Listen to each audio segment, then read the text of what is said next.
What I'm going to do is I'm going to go through a couple of clips. Elizabeth Warren went on a podcast, and she did a full hour, which I was shocked. So Democrats don't typically do that. Usually they go in scripted. They know the question, they know where they're going with it, and you could tell that it's scripted, and they can't last an hour. They can't go on script for an hour. So any kind of podcast they're on is usually 20 minutes, and you can tell they're softball questions that they asked. Well, Elizabeth Warren just did this one podcast, and I don't think she saw it coming. The guy is a Democrat, and he's on her side for the most part, but he did ask her tough questions. And when you ask them tough questions, and they're stuck and they have to answer it. The things that they say are unbelievable, and he got her on a few questions, and I'm glad that he did. And, then finally somebody pressed him. She went in there thinking it was going to be a walk through the park, and she was asked some serious questions, and she bombed on a lot of them. So let's start off. Do you regret saying that President Biden had a mental acuity? He had a sharpness to him. You said that up until July of last year. I said what I believe to be true. And you think he was as sharp as you? I said I had not seen decline.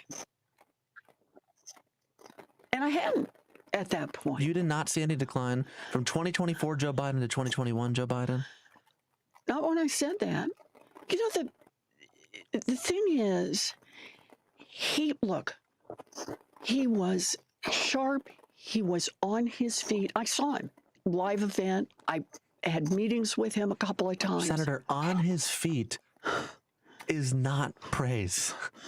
He can speak in sentences is not praise. All right. Fair enough. Fair enough. All right, everybody. So you see that right there. She was pushed on Biden's decline. And she said, I saw him. He was standing, and he was sharp. Then the fact is that she almost laughed when he said, do you think he was as sharp as you? And she almost laughed when he asked that question. So she didn't see it coming, obviously. But saying that, well, I just said that I didn't see the decline. I seen him walking. And he even called her. I said, well, walking, standing, completing a sentence. I mean, he can still be the president. I mean, anybody can complete a sentence. My 6-year-old can complete a sentence. My 6-year-old can stand. He can walk. I mean, is he qualified to be the president? So again, Elizabeth Warren is a joke.